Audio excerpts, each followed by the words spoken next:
Arsenal face Benjamin Sesko transfer problem after false £65 million comparisons. Benjamin Sesko remains a target of Arsenal, but false comparisons to Kai Havertz need to be addressed ahead of a pivotal summer transfer window for Mikel Arteta and Edu.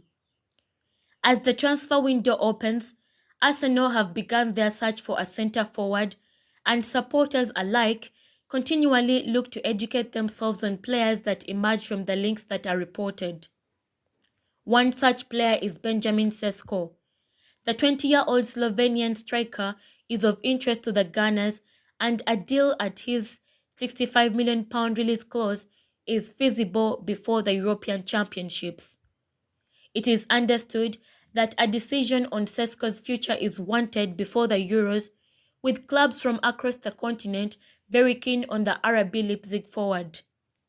However, as the interest grows and his name is thrust into the minds of more supporters, misconceptions have begun to arise. To understand them needs first to recognize the situation Arsenal have with their striker options. Gabriel Jesus, their £45 million signing from 2022, initially thought as the future of the position, has been replaced only 18 months later by a player many thought was something of a mistake when he arrived last summer, Kai Havertz.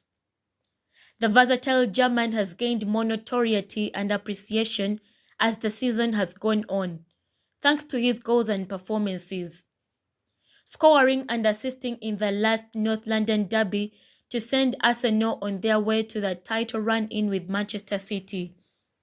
However, their elimination to Bayern Munich saw Edin Nketiah brought on in the final throws in the hope he might bag them a late goal to take the tie to extra time, but he didn't.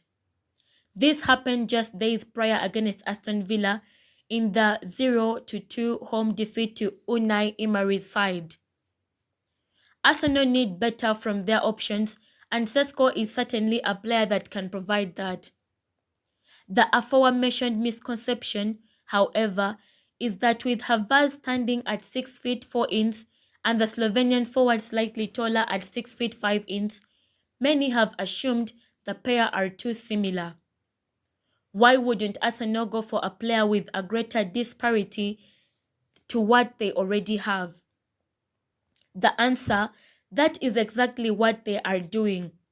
Just because two players are tall, it doesn't make them identical, and both Havertz and Sesko have differences in style.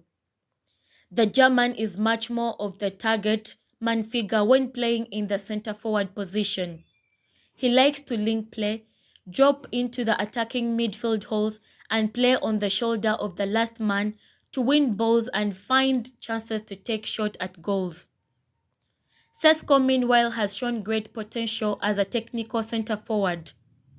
His number regarding attempted take-ons per 90 showcase this perfectly, and in those take-ons, he is more successful than Havertz. Sesko's height is certainly used to his advantage, and he has scored headers this season, like Havertz has. However, the pair's differences stand out with increased viewership of both. When it boils down to who Mikel Arteta would rather be bringing off the bench to help score at the end of a big game between Sesko or Nketiah, the answer is simple. Sesko's young age of 20 also provides plenty of investment potential and the chance to battle with Havertz for the centre-forward position.